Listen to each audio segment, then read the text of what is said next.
Já aqui no estúdio conosco, Paula Sampaio, boa tarde para você. Boa tarde, Tiago, Elivaldo também e a você que nos assiste. Elivaldo, boa tarde novamente. Para quem não sabe que nós já estávamos aqui. Ah, sim, com certeza, Tiago. Boa tarde para você que segue a nossa companhia. Boa tarde a Paula que se incorpora aqui à nossa bancada. E boa tarde ao nosso convidado, suplente deputado federal Fábio Abreu. Boa tarde, Tiago. Boa tarde, Elivaldo. Boa tarde, Paulo. E boa tarde de forma muito especial a todos que nos assistem nesse momento. O Elivaldo e a Paula vão me ajudar a entender aqui a situação real. Fábio Abreu está com um pé no Podemos e deve assumir o comando do partido, Elivaldo? Olha, Tiago, só não está com os dois pés porque não foi formalizada ainda a filiação.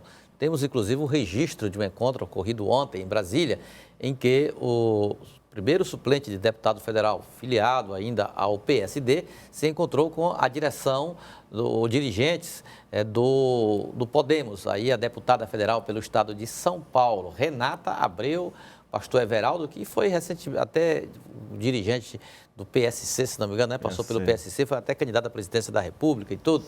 E ali a principal líder, a dirigente maior do Podemos, que é a deputada Renata Abreu. Me perguntaram até, deputada, se esse Abreu da Renata Abreu era o mesmo Abreu seu. É uma feliz coincidência isso aí. Eu sei que o partido vai ser, né? Na verdade, ela me presenteou com um livro, né, que faz toda uma história. E, de fato, lógico que fazendo essa ligação aí, existe muito distante um parentesco, né? Abreu. E, se eu salvo engano, aqui por Parnaíba, começa a origem, né, também da família Abreu. A gente tem um livro que foi feita uma pesquisa a respeito dessa árvore genealógica. Mas a Renata Abreu, deputada federal por São Paulo, tem a história dela por São Paulo, e hoje preside o Podemos, né, que inclui o partido aí do PSC, já foi PTN há tempos atrás, e agora temos essa configuração ainda temporária, porque existe também a possibilidade de nós termos a federação que, em tese, passa a composição de um partido, mas com três, no caso dessa possibilidade, fazendo essa federação Podemos, Cidadania e PSDB. Agora, como é que fica a situação aqui no estado, visto que o senhor está num campo e o PSDB está em outro? Como é que fica, inclusive, a liderança, a presidência dessa federação aqui no estado? Olha só, a federação ela tem, em princípio, inicialmente, acordos, né, entre os líderes, em regra, nacionais, de partidos. Então, nós temos aí os líderes do Podemos, do Cidadania e do PSDB. Então, Renata Abreu fez esse início de conversa e, ao final, hoje eu já posso afirmar que existe algo escrito para... porque, por exemplo, nós temos algumas diferenças de alguns atritos ou algumas dificuldades de união do partido, não só no caso aqui do Piauí, mas nós temos outros estados que têm essas dificuldades. Então, nessas reuniões alguns critérios foram adotados. E no caso do Piauí, por exemplo, a gente tem vários critérios que vão compor a federação, que nós temos essa condição de dizer que vai ficar ao comando do Podemos. Qual é o principal? É exatamente a votação para deputado federal obtida na eleição de 2022. Então, o Podemos teve aqui no Piauí 12 mil votos para deputado federal, o Cidadania, que é o segundo colocado, teve 6 mil votos e, por fim, o PSDB teve 1.000 votos apenas de legenda, porque não lançou candidatos. Então, no critério principal, tem essa composição e assim fica a federação comandada pelo Podemos no Piauí e em vários outros estados, assim como em outros estados a federação vai ser comandada pelo PSDB e outros pelo Cidadania. Então, é algo que, em termos de critérios, para qualquer dúvidas, vai estar escrito. Hoje haverá essa reunião da Renata Abreu com o governador do Rio Grande do Sul, Eduardo Leite, para que, de fato, se faça, eu diria até, a finalização desse acordo. E eu acho que daí sai efetivamente e oficialmente o início da federação com os registros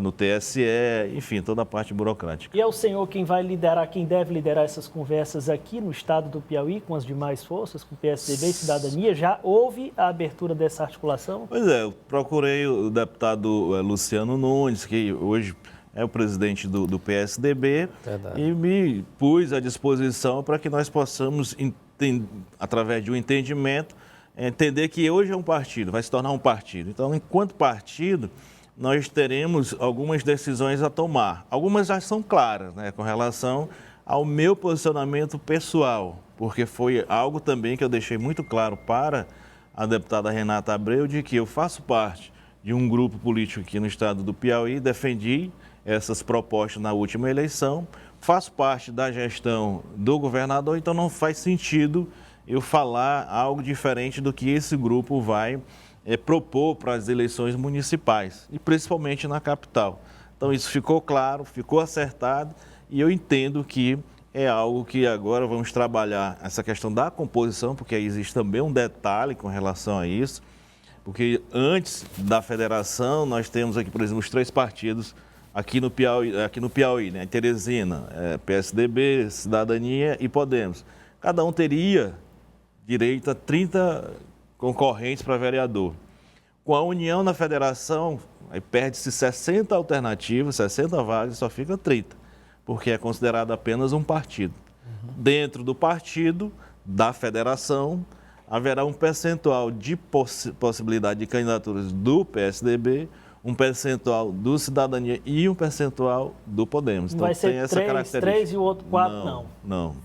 Eu acredito que seja pela própria proporcionalidade de votação obtida na eleição passada. Você acha que pode resolver, por exemplo, deputada, essa situação política majoritária? O PSDB trabalha já uma candidatura própria, quer se apresentar como uma grife na eleição municipal do próximo ano, com o apelo do 45, com o legado que tem na gestão municipal. Ele na federação, essa bandeira já poderia ser descartada, considerando essa, eu diria, postura que o senhor adota de aproximação ao Palácio Karnak? É praticamente descartado, Levaldo. Não adianta a gente alimentar, eu da minha parte, qualquer outra expectativa ou perspectiva, uma vez que eu sou bastante definido com relação aos meus posicionamentos. Então, o meu posicionamento foi posto para presidente do partido, ao critério definido, e em sendo confirmado esse critério e a federação, eu entendo que há uma dificuldade muito grande para que haja essa modificação, e principalmente com relação a esse lançamento. Esclarecendo que com relação ao número, né, às vezes as pessoas perguntam, vai ter um número da federação? Não. Cada partido fica com o seu número, o 45 do PSDB, o Podemos vai ficar com 20, né, porque fez a fusão com o PSC, antes era 19, agora vai ser 20. E o Cidadania com o número dele também. Então são esses, essa é a composição, mas com essa possibilidade de federação, muito dificilmente eu vou mudar de postura, de comportamento, de opinião e de decisão, e a própria federação com certeza terá que ir ao que eu decidi e praticamente já tem essa decisão.